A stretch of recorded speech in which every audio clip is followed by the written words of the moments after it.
Shalom, nuevamente estamos aquí en Abrazando el Mundo, este programa que busca conectar el corazón de América Latina con la rica diversidad de Israel.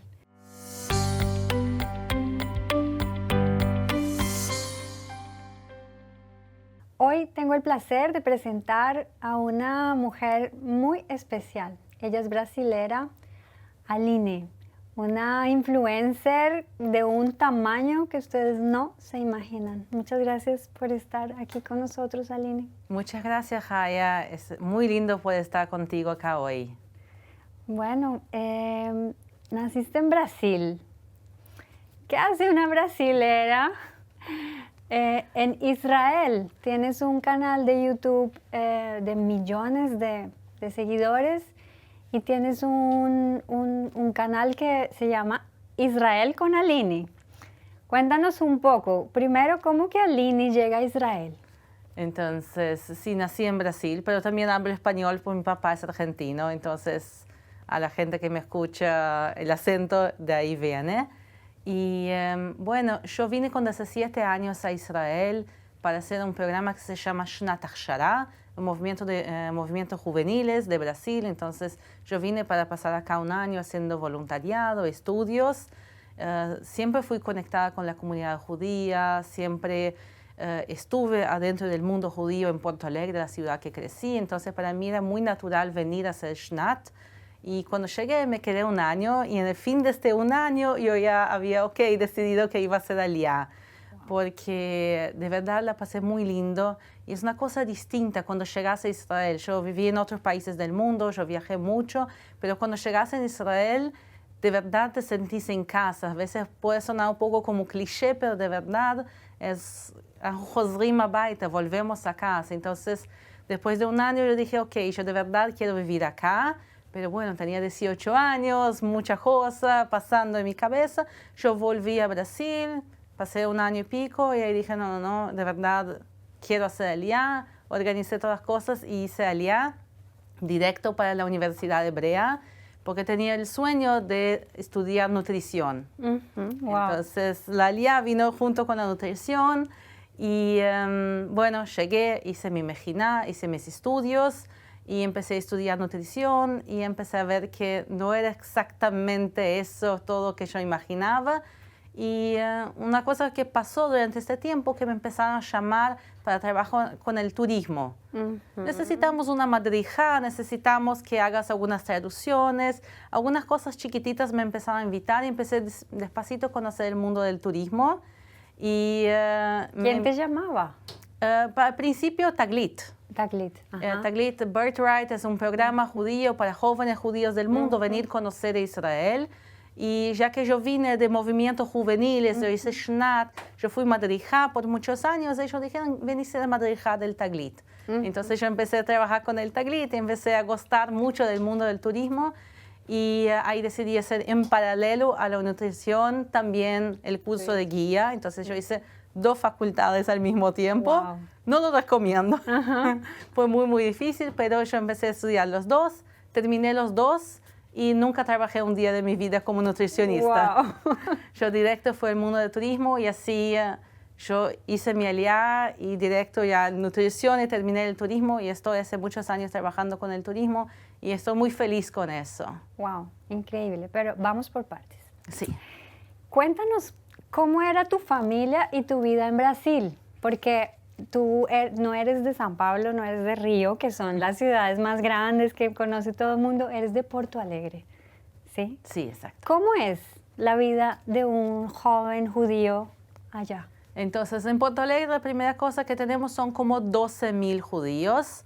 Entonces, sí, hay una keilah, hay un colegio judío, hay como 5 o 6 sinagogas, Wow. hay mucho baile judío. Nosotros somos conocidos por mucha jora, mucho baile judío, entonces yo bailaba. ¿Como Rikudim? Rikudim, exactamente. Wow. Entonces yo participaba de Rikudim, yo participaba de movimientos juveniles judíos, yo estudié algunos años en la escuela judía, yo iba a la sinagoga, entonces yo sí hacía parte de este mundo judío, pero claro, estamos hablando de 12,000 personas en una ciudad con más de 1 millón.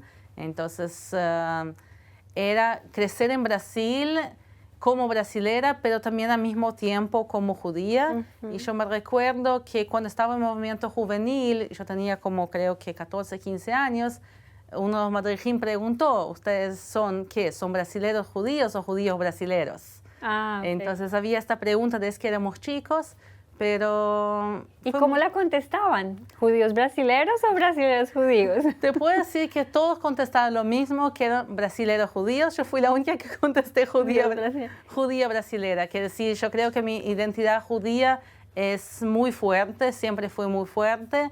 Y por eso siempre también tuve la conexión con Israel.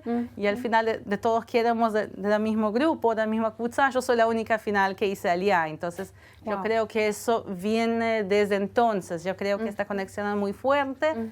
Y crecí en una comunidad que yo creo que es muy linda y muy diversa también. Hay de todos tipos de judíos que pueden imaginar dentro de la Keilah.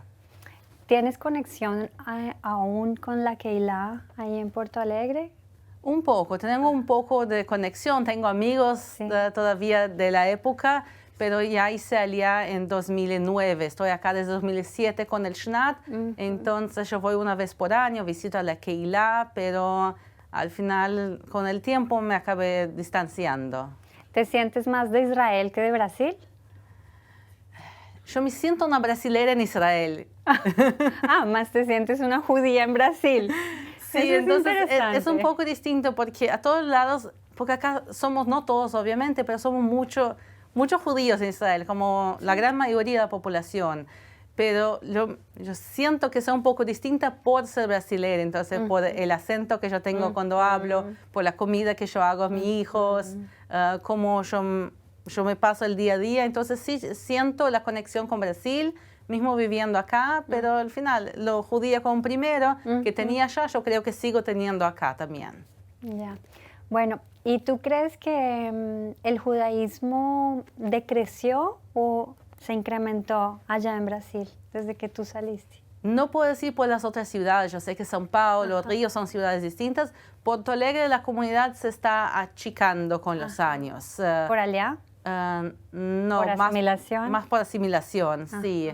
Mucha gente está dejando la comunidad por asimilación, mucha gente está dejando de ir a las sinagogas. Entonces, por ejemplo, yo crecí en una sinagoga que se llama Centro Israelita, que es una sinagoga muy grande de 2 pisos. Y cuando yo iba, no había mucha gente. Solamente en los Hagim, Rosh Hashanah, Yom Kippur, la sinagoga se llenaba toda. Pero en un Shabbat normal la sinagoga no se llenaba. Entonces vemos que la comunidad sí se está achicando. Tenemos una sinagoga que cerró, una sinagoga sefaradita. La única sinagoga sefaradita que tenemos en mi ciudad se cerró y hoy en día intentan abrirla para los Hagim, pero no creo que todos los años la abren. Entonces estamos viendo achicando la comunidad. Pero te puedo decir una cosa que yo sí vi, porque acompaño a mis amigos de Porto Alegre en las redes sociales, y hablé con algunos, es que con todo lo que está pasando por el conflicto y con el antisemitismo y todo lo que está pasando, mucha gente que estaba alejada de la comunidad en Porto Alegre se despertó y dijo, wow, es decir, hay alguna cosa acá que me está llamando de vuelta. Entonces yo vi un postaje muy lindo de un amigo mío que dijo, yo no soy religioso, yo hace años no hago nada, y estaba en la foto poniendo tefilín. Entonces, y eso porque... Especial. Sí, él también hizo ejército acá en Israel, vivió acá unos años, entonces fue un choque muy grande para todos, los judíos de Israel, pero también los de Porto Alegre y del mundo todo, yo imagino. Entonces, sí, ahora hay un poquitito de gente que está volviendo. Esa fuerte identidad judía que siempre tuviste, ¿también la tiene tu familia? Como igual influenciada por esa tradición y por esas instituciones. Sí, una cosa muy interesante, la familia de mi papá principalmente no son datiim la mayoría, no son religiosos, pero siempre tuvieron una identidad sionista muy grande. Entonces, mi abuelo intentó hacer aliyá en los años 30, cuando estaba en Polonia todavía, que es decir, antes que Hitler antes que Hitler invadió a Polonia, él ya pidió para hacer aliyá y no pudo hacer aliyá por el libro blanco, por las prohibiciones de aliyá que había entonces. Pero mi abuelo ya entonces intentó hacer aliyá. Mi papá también vivió en Israel una época, entonces yo veo que mi familia sí siempre tuvo esta conexión sionista y yo creo que porque crecí también en eso, yo sentí esta conexión Y cuando puse mis pies acá por la primera vez como una adulta, como una joven de 17 años, eso se hizo otra vez más fuerte. Wow.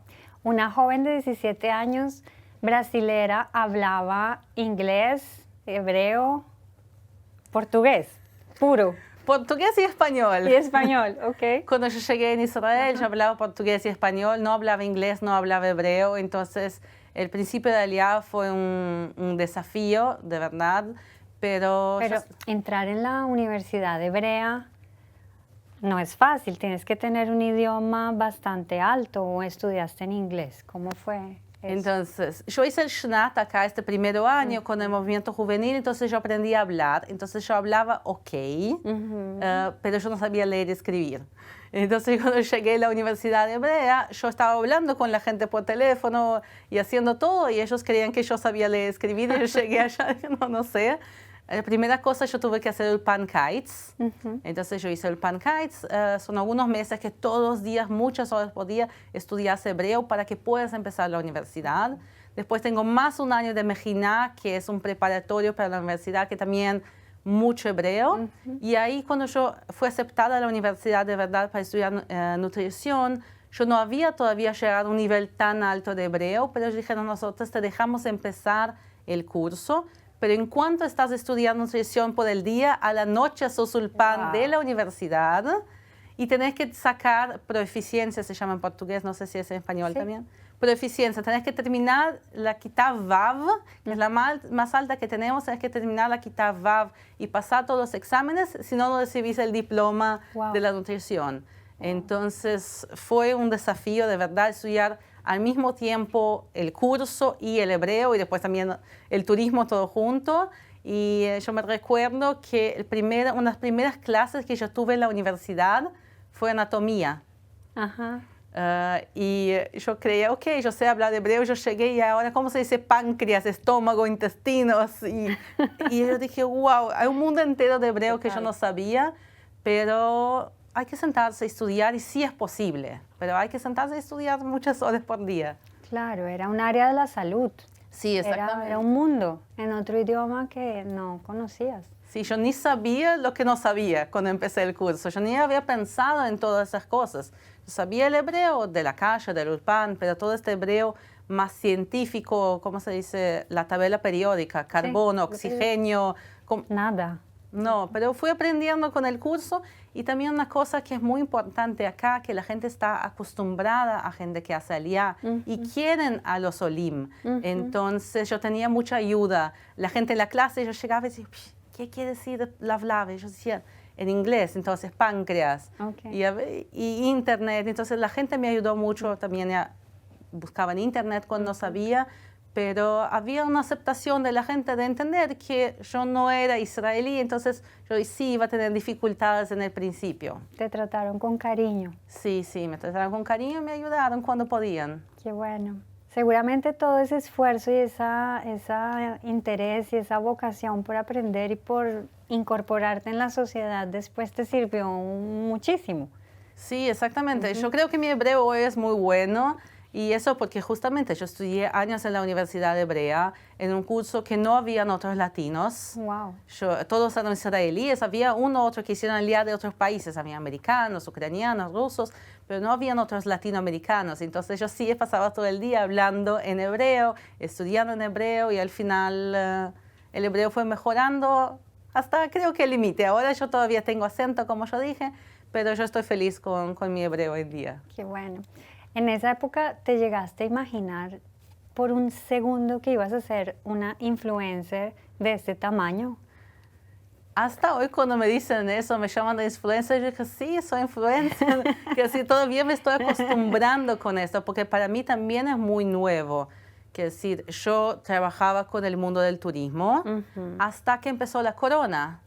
Y con la corona cerraron la frontera de Israel, toda la gente de turismo, yo y todos estábamos desempleados.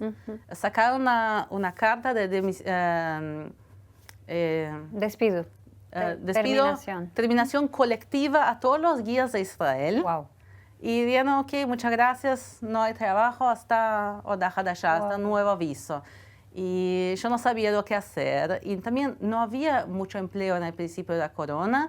y yo estaba muy aburrida y también había una tristeza muy grande acá en Israel, pero en Brasil todavía más. En Brasil la corona fue muy, muy difícil. Entonces yo empecé a hacer videos chiquititos, yendo al cóctel, escuchaba a una persona que viajó contigo, está muy enferma ahora de corona. Yo decía, mira, Alejandra, estoy acá en el cóctel, te deseamos que se sientas mejor. Y empecé despacito a hacer videos y ahí abrí el canal de YouTube y fue creciendo, creciendo, creciendo. Cuando empecé a los videos, yo empecé de verdad por todo lo que estaba pasando con el corona, no con el objetivo de ser influencer, de youtuber. Y eso quiere decir, abrimos en 2020 el canal, todavía no completaron 4 años, ya pasamos de 2 millones de inscriptos. Wow. Entonces, yo llegué. Es muy nuevo para mí, son menos de 4 años, desde el primer video. Todavía lo estás creyendo. Sí, exactamente. Estoy aprendiendo todavía que estamos haciendo las cosas. Y sí, es un proceso muy lindo y mucho de testeo y error, y testeo y error, y estamos aprendiendo de verdad cómo hacerlo. ¿En qué momento tú decides, este va a ser el tema? O sea, primero empezaste con el tema de corona, comunicándote con la gente de Brasil, dando un poco de apoyo, pero ¿en qué momento tú dices, bueno, ¿por qué no el turismo? ¿Por qué no Israel? ¿Por qué no Aline? Israel con Aline. O sea, ¿en qué momento es que tú dices, eso es? Sí, es una cosa importante. El nombre del canal es Israel con Aline y no Aline en Israel. Mucha gente me dijo, pone Aline en Israel. Dije, no, el foco no soy yo, es Israel. Wow. Es Israel, yo contando sobre Israel, pero el foco es Israel. Y de verdad, yo vine a Israel con hace 7 años, como te dije, y yo me enamoré de Israel. De verdad, yo creo que es una tierra maravillosa y que hay muchísimas cosas acá de historia, de arqueología, de la gente, de la comida. Hay tanta cosa linda para hablar que el canal, cuando lo abrí, sí, desde el principio puse este nombre porque la idea era hablar de Israel. Exactamente lo que de Israel iba a hablar era otra pregunta. Por eso al principio del canal de verdad empecé a hacer videos muy distintos. Yo hice video haciendo halá, haciendo comidas judías. Inclusive mi abuela vino a hacer un video de comidas conmigo. Entonces hicimos comidas. Hice paseos mostrando lugares arqueológicos, historia, hablando de cómo la gente cuida Shabbat y cómo es el lado también árabe de la ciudad de Jerusalén y el lado judío, mostrando un poco de todo. Y despacito, creo que un poco naturalmente fui llevando las cosas a lo que yo sabía, como ser guía. Okay. Entonces, muchas de las cosas que yo hacía como guía de turismo, yo empecé a hacer los videos. Entonces dije, me encanta guiar en Metzadá, en Masada. Vamos a Masada. Yo agarré un amigo y una amiga, vamos a Masada. Entonces fuimos y yo hablé a la cámara como si estuviera guiando. Entonces yo imaginé, estoy acá con un grupo de 20 personas y empecé a hablar. Y así el canal fue ganando la forma como tiene hoy en día. ¿Cuándo creció el canal? El canal yo lo abrí en marzo. Al principio tenía 2.000 inscritos, 3.000 inscritos. Llegó hasta 10 y yo estaba re feliz. Yo me recuerdo que... 10.000. 10.000 inscritos. Ahí hiciste fiesta. Entonces yo estaba 10.000, estaba re feliz. Mi esposo me traje unos cupcakes, escrito 10 arriba. Y diciendo, mira, qué lindo, fiesta. Y yo me recuerdo que en este momento que estábamos celebrando 10.000, yo puse un video hablando del Shtem Shvatim, de las 12 tribus de Israel, y el video empezó a viralizarse y otros videos empezaron a viralizar. Entre 10.000 y 200.000 pasó ni un mes. Wow. Entonces, justamente hay un salto que fue como en diciembre, creo que 2020, empezó a hacer un salto y desde entonces el canal sigue creciendo todos los meses a veces. 20.000, 40.000, 100.000 inscriptos por mes, entonces... Increíble. Y seguimos, que decir, hace poco llegamos, estábamos 1.700.000, ahora estamos 2.100.000, entonces los números siguen creciendo y es lindo ver cómo la gente se conecta con Israel. Otra vez no es el canal sobre mí o mi canal, es el canal sobre Israel. La gente de verdad tiene interés de escuchar y saber lo que hay en Israel. Cuando la gente te ve en el canal, parece que eres una historiadora, que conoces toda la historia, la arqueología, toda la Torá, todo el Tanaj. ¿Cómo haces? ¿Tú estudias, tú preparas o tú ya sabías esto o lo has venido estudiando durante toda la vida? Porque eres una nutricionista profesional en turismo, pero no eres una historiadora. Sí. Entonces tu canal educa. De cierta forma uno siente que está aprendiendo con una profesora. ¿Cómo es eso?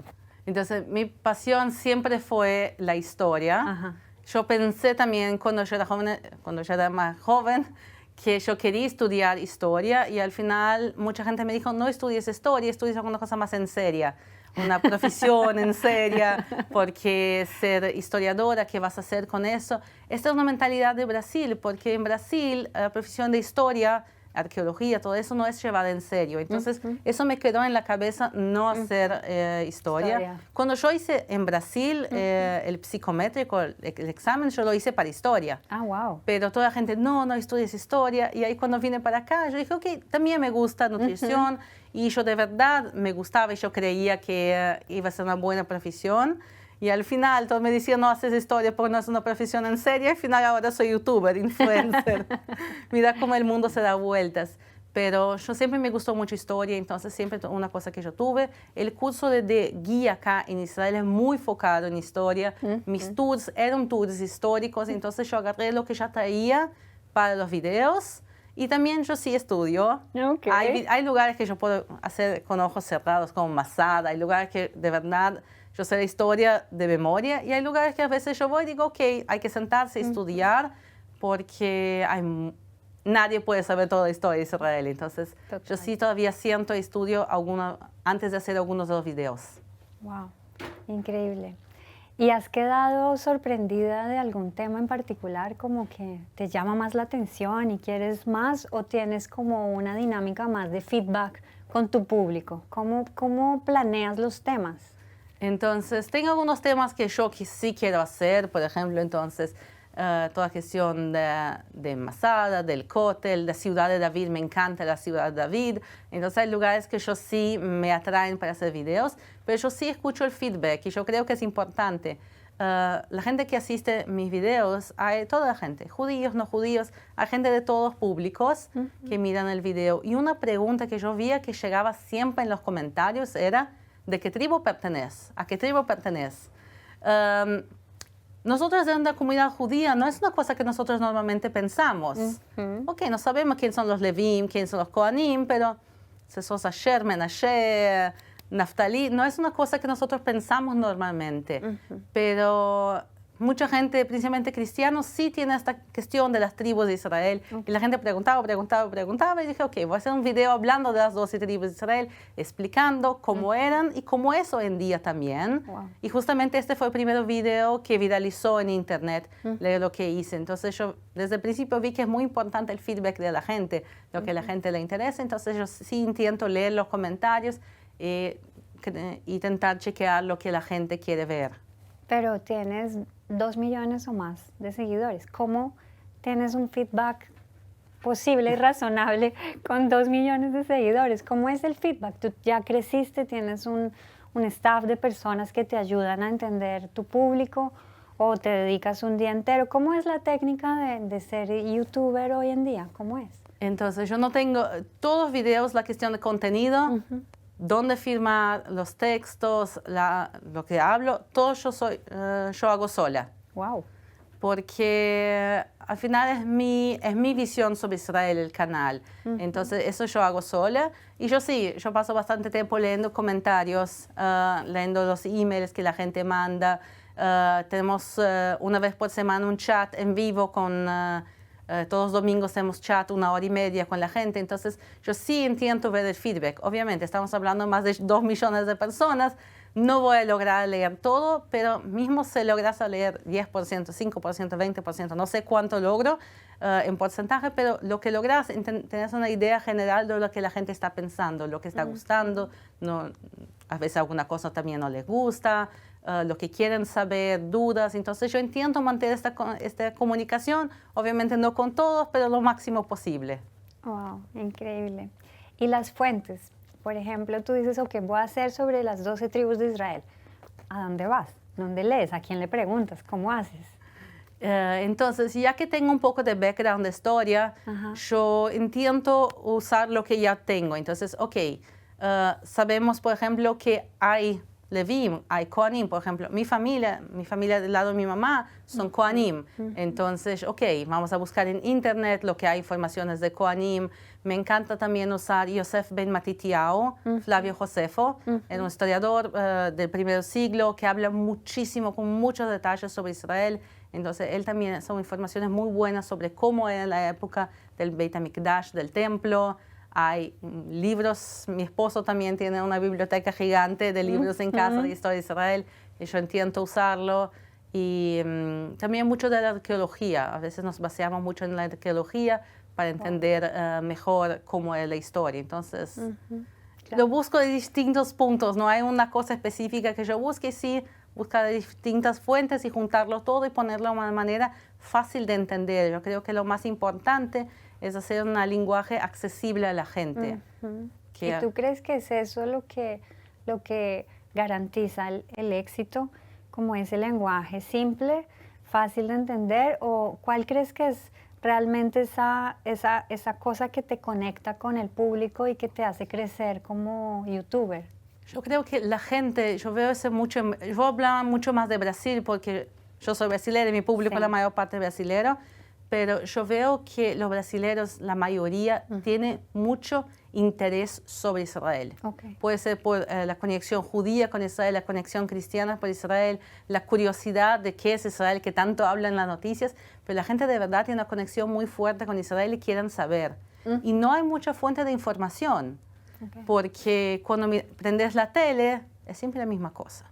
Es guerra, es conflicto, es mucha tendencia también cuando hablan. Ellos ya tienen el pensamiento de qué quieren hablar de Israel, muchas veces también muchas noticias negativas de Israel. Y la gente a veces, no quiere saber lo que está pasando en la guerra, en el ejército. La gente quiere saber, cómo es un restaurante, cómo la gente se viste, cómo es la visión. Entonces yo creo que lo que yo traigo de distinto es la visión de una persona que vive acá. Y que le puede mostrar de verdad cómo es nuestra realidad y traerlo de manera accesible. Sí, también hacer de manera que toda la gente pueda entenderlo mismo. Si la gente tiene conocimientos muy altos de historia, a veces yo tengo gente que estudió teología que me escribe. Yo uso tus videos en las clases de teología y a veces ves gente muy simple en los comentarios también así. Yo escuché de Israel desde niña, es muy lindo poder ver y ver que de verdad existe Israel, una cosa así. Entonces, hablando de manera que creo que empiezas el video hablando lo básico y así vas agregando más y más y más informaciones y así puede servir a todos, también a la gente que ya tiene conocimiento y la gente que todavía está empezando a conocer y estudiar sobre Israel. Wow. ¿Cómo impactó el 7 de octubre tu trabajo? El 7 de octubre fue, de verdad, creo que el peor día de la historia de Israel desde el Holocausto. Entonces, fue un impacto muy grande a todos y cada uno lo impactó de manera distinta, obviamente, principalmente la gente del sur de Israel. Entonces, cuando yo hablo de lo que yo pasé, a veces me siento un poco mal porque hay gente que lo pasó mucho, mucho peor. Para mí, personalmente, yo estaba empezando el 9º mes del embarazo, entonces yo estaba embarazada de 9 meses. Mi esposo es Kraví, que es decir, es combatiente del ejército de Israel, reservista de la reserva, pero ya en el 7 de octubre ya fue llamado, entonces yo embarazada, llamaron a mi esposo diciendo, Shabbat o no Shabbat, vení, antes del mediodía, ya, del propio sábado, antes del mediodía, ya agarró, se fue. Sí, se agarró el coche y se fue a presentarse en un vacío, en un punto específico, decían, tenés que presentarte acá antes del X horario, tenés que venir. Y bueno, y yo con un niño de 2 años en casa, embarazada, el esposo del ejército, entonces fue muy caótico y al mismo tiempo 1 millón de personas me llamando para preguntar qué estaba pasando. También obviamente familia, amigos, gente que mira el canal, que no sabe si yo estaba bien, porque yo vivo en Jerusalén, pero a veces estoy filmando en el sur, en el norte, en todo. Entonces mucha gente preocupada y también 1 millón de canales de tele, radio, todos medios de comunicación querían saber lo que estaba pasando. Entonces, yo estoy con un hijo muy estresado en casa porque no sabe dónde está el papá, pero la tele necesita alguien que hable en portugués para explicar lo que está pasando. Entonces también es el conflicto interno que yo necesito resguardarme, cuidarme porque estoy embarazada, necesito cuidar a mi hijo, pero por otro lado yo quiero hablar. Yo quiero que la gente sepa lo que está pasando, porque yo sé lo que están hablando en Brasil, muchas veces de Israel, y no es la verdad. Wow. Entonces yo quiero llevar la verdad a la gente, porque eso es lo que el canal hace.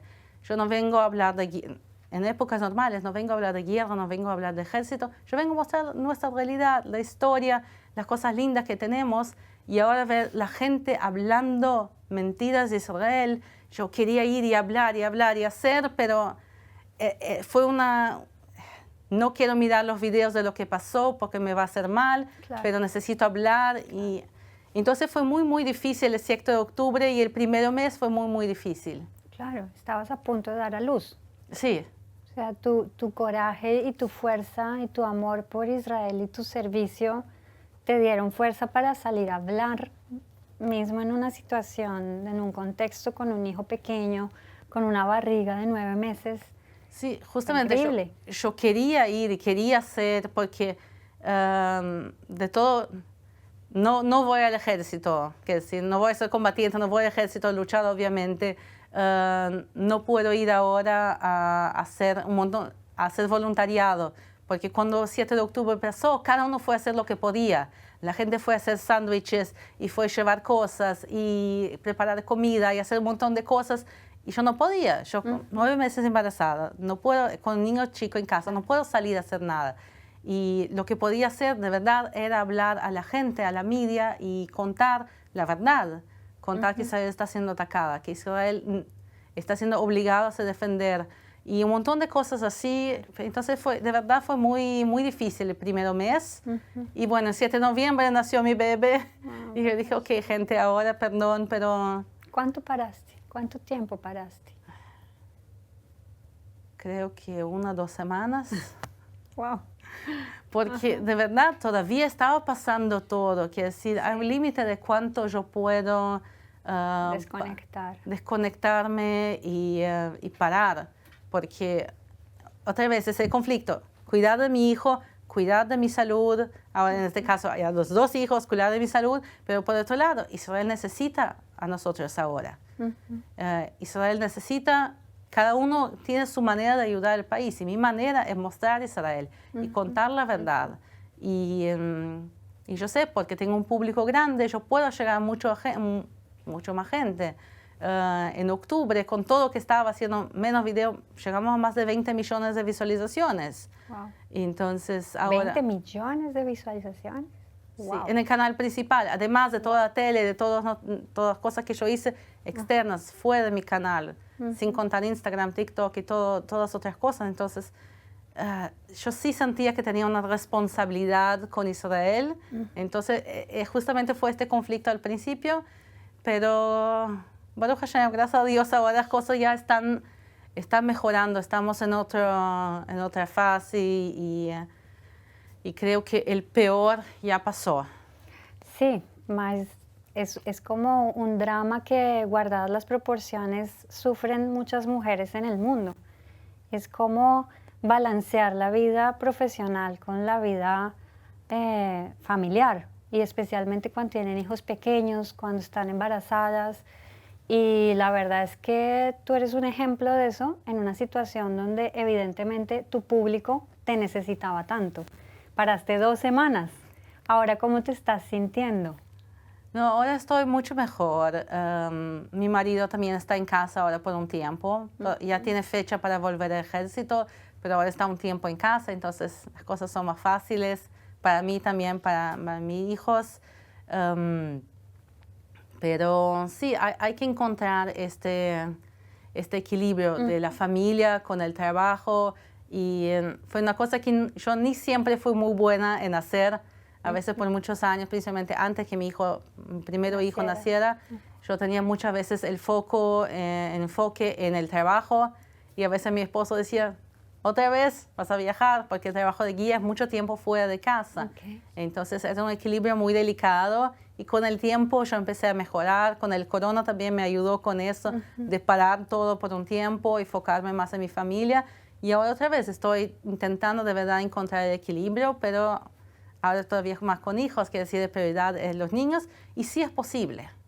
Es lo más importante que la gente entender, es posible, a veces hay que abrir mano de alguna cosa y a veces hay que decir a la gente que no quiere escuchar, no. Entonces a veces había entrevistas de grandes canales de tele en Brasil, me llamaban y decían, ¿puedo dar una entrevista? Y por el fuso horario salía hasta 3 de la mañana. Yo dije, no puedo, porque tengo 2 hijos chicos en casa. Claro. Y no puedo. Entonces también aprender a decir no ayuda mucho en encontrar este equilibrio. Wow. ¿Cómo es tu familia, Lini? ¿Cómo es tu familia, tu cotidianidad en el día a día? Entonces, todo cambió mucho en los últimos 4 años, pero tengo mi esposo, Sefi. Él trabaja en high-tech, trabaja con tecnología acá en Israel, como buena parte de los jóvenes de Israel trabaja con high-tech. Tengo Yair Yehuda, de 2 años, Binyamin Zeev, ahora de 3 meses, chiquitito. Wow. Y bueno, yo trabajo desde casa la mayor parte de los días en la computadora, haciendo ediciones, y 1 o 2 veces por semana yo también salgo de casa a editar. Y bueno, tenemos el apoyo de nuestras familias. Mi familia, por más que vivía en Brasil, nos da el apoyo. La familia de mi esposo también dan el apoyo, cocinan, a veces mandan comida. Cuando ven que yo estoy muy ocupada, me mandan comida a los niños también. Entonces, dan apoyo, es muy importante toda. ¿Viven cerca? Viven cerca, 20 minutos caminando. Fantástico. Sí, entonces mi suegro y mi esposo van a la misma sinagoga. Que sí tenemos esa cuestión de familia cerca, es muy bueno. Y en términos de observancia religiosa, ¿te defines cómo? Bueno, más fácil empezar por mi esposo. Mi esposo es Dati Leumi, lo que se llama, que decimos, mi esposo guarda Shabbat, guarda Kashrut, como tiene que ser todo. Yo como kasher hace muchos años, mucho antes que conociera a mi esposo, pero no me defino ortodoxa, no me defino religiosa, porque no sigo todas las cosas exactamente como hay que hacer. Yo tengo a veces mi propia interpretación de las cosas, entonces somos lo que en Israel se llama un casamiento mixto. Okay. Cuando hablamos en Brasil, normalmente casamiento mixto, hablamos de judíos con no judíos. Acá en Israel, casamiento mixto quiere decir entre judíos, pero uno más religioso que otro. Entonces mi esposo es religioso y yo ni tanto, pero tenemos ahí este equilibrio que tenemos en la casa. Y lo más importante es, la verdad, la comunicación. ¿Cuál es tu parte más religiosa? Bueno, toda la cuestión de la comida, de la kashrut. Yo soy encargada de la kashrut de la casa. Mi suegro es rabino y mashgiach, pero quien cuida de la casa de la kashrut soy yo. Yo estudié en la midrasha ortodoxa. Era una midrasha acá en Jerusalén ortodoxa de brasileras. Entonces yo estudié allá, entonces yo sé toda la halajot, de la comida, de la kashrut. Entonces yo cuido de la kashrut de la casa y todo. ¿Aprendiste en la midrasha? Exactamente. ¿Cuánto tiempo pasaste en la midrasha? Algunos meses, no fueron años con muchas chicas, fueron algunos meses, pero fue suficiente para conocer toda la cuestión de halajot, de comida, porque la midrasha para chicas también hay mucho enfoque en la vida de la familia, en nidá, en toda la cuestión para la vida matrimonial también, kashrut. Entonces toda la cuestión de kashrut yo llevé a casa, bueno, antes cuando yo vivía sola, ahora con mi esposo, pero entonces tenemos toda la cuestión de la comida kasher que yo cuido en la casa. Los hagim es muy importante. Acá el turismo en Israel es 24 horas por día, 7 días por semana. Pero yo digo a la gente, yo sé que la semana más llena del año es Pesach y Sukkot. Sorry, no trabajo ni Hol HaMoed. Wow. Porque al final son los días en la familia, son los días en la casa. Entonces son las fechas que yo me pongo a de verdad cuidar la casa. Y mismo que el Hag empieza a las 5 de la tarde, no, este día es de la familia, entonces los Hagim son muy importantes y hay algunas cosas que un poco menos. Yo no uso, por ejemplo, no uso kisurosh, es decir, este es mi pelo mismo, entonces no uso kisurosh. A veces cuando voy a mi suegro sí, pero en el día a día, por ejemplo, no me cubre el pelo, entonces hay cosas que yo también no hago. ¿¿Y eso te ha generado algún tipo de conflicto, dificultad, o tú crees que es posible realmente para los que nos están viendo vivir cada uno con su nivel? Yo creo que sí es posible. Primero, mi familia y la familia de mi esposo son familias muy, muy abiertas también. Mi familia no es religiosa y aceptaron a mi esposo.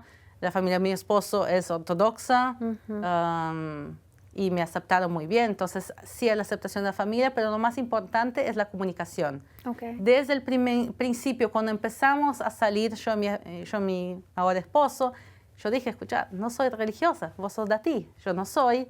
¿Cómo vamos a hacer? ¿No va a funcionar? Y dije, sí, va a funcionar. Y yo le dije, no tengo ninguna intención de hacer más de lo que yo hago ahora. Y él dijo, ok, vamos a estar así, cada uno va a estar en su nivel y está ok. Una cuestión que yo creo que es muy importante es la comunicación y la segunda cuestión es expectativas. Okay. Lo que yo veo muchas veces es que la gente se casa esperando que el otro va a cambiar. Entonces, por ejemplo, él va a muchas fiestas, va a muchos bailes, no en mi caso mi esposo, no, pero a veces hay una chica que el chico va a muchas fiestas, mucho baile, muchas cosas, no, cuando casemos va a parar. No va a parar. Este es como él quiere ser y puede ser que pare, puede ser que no, pero casarse y juntarse con una persona con la expectativa que cambie es un problema. Claro. Y yo también me recuerdo, la mayor parte de las veces también la expectativa de cambio es sobre la mujer. Claro. Entonces, antes que nos casáramos, mucha gente vino a hablar conmigo, amigos míos, amigos de él también. Ahora vos vas a empezar a cuidar Shabbat, cómo hay que cuidar, ahora vas a empezar a cubrir tu pelo, ahora vas a empezar a usar polleras. Yo dije, no. Nadie fue y preguntó a él, todos vinieron y preguntaron a mí. Y dije, no, yo me mantengo como yo soy, si yo quiero cambiar, yo voy a cambiar. Pero no, y también hablar a las cuestiones difíciles.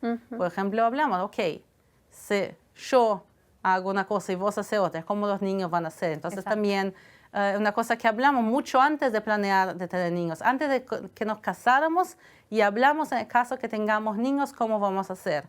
Y hablamos, los niños sí van a cuidar Shabbat 100%, los niños sí van a escuela de ti, los niños sí van a hacer eso, y así hacemos ahora. Pero, arreglamos todo antes de casar y no esperar para casar para después tener los problemas matrimoniales. Increíble. ¿Y tú te sientes cómoda, confortable con esos acuerdos? ¿Está bien para ti? Sí, justamente hablamos antes. Por eso, Excelente. Porque una vez cuando te estás casado, tenés mucho más a veces la obligación de aceptar. Y nosotros no. Mucho antes que estábamos comprometidos, de verdad, desde el principio hablamos con cosas así y llegamos a acuerdos. Obviamente, yo tuve que levater, en portugués se dice abrir mano. Sí, dejar de lado. Sí, que sí, hacer algunas cosas como no es mi preferencia, pero yo entiendo que hay que hacer. Y él también, hay cosas que obviamente él preferiría que yo hiciera. Ceder, como ceder una parte, ¿no? Sí, exactamente, ceder. Entonces, hay cosas que yo tuve que ceder, hay cosas que él tuvo que ceder, pero así encontramos el equilibrio que es bueno para nuestra casa, que yo estoy segura que para 99% de las familias no iba a funcionar, pero nuestra manera que logramos y llegamos a un acuerdo y los dos estamos felices con eso. Wow, o sea, también es posible. Sí, es posible sin duda ninguna, pero comunicación y comunicación desde el principio. Excelente. Bueno, Aline, y ya para terminar, cuéntanos, ¿cómo te ves en el futuro? ¿Cómo proyectas tu canal y tu vida como influenciadora? Primero, yo estoy muy feliz con todo lo que está pasando. Entonces, yo creo que seguir haciendo lo que estoy haciendo con el canal y mostrar la realidad de Israel, la verdad de Israel a todos. Porque el canal obviamente es para mostrar la parte linda, pero también tiene un fondo de asbará, de mostrar la verdad. Wow. Y infelizmente ahora más que nunca yo creo que es lo necesario, demostrar cómo Israel es un país lindo, democrático, diverso.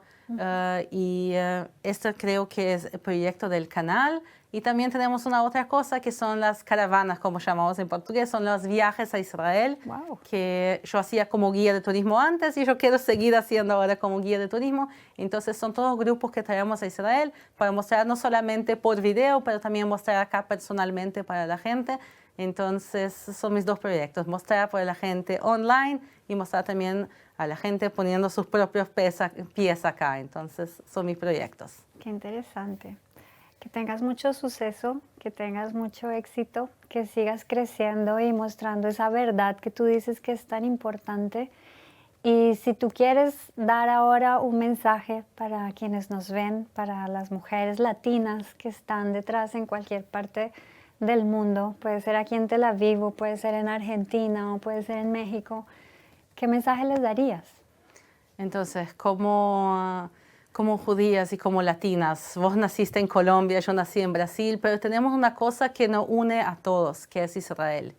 Cada uno se conecta a Israel de una manera distinta y yo creo que esto es lo más lindo, que Israel y el judaísmo nos permiten conectarnos y mantener nuestra propia identidad y mantener nuestros orígenes y que vengan de verdad, pueden venir también personalmente a Israel, conectarse.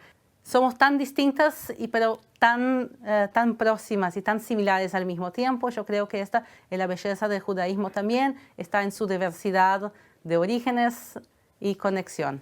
Wow, increíble. Qué mensaje tan lindo, tan profundo, tan relevante hoy en día. Muchísimas gracias por estar aquí. Bienvenida siempre y a ustedes muchas gracias por acompañarnos. Es un placer estar aquí abrazando el mundo junto con todos ustedes. Nos vemos luego.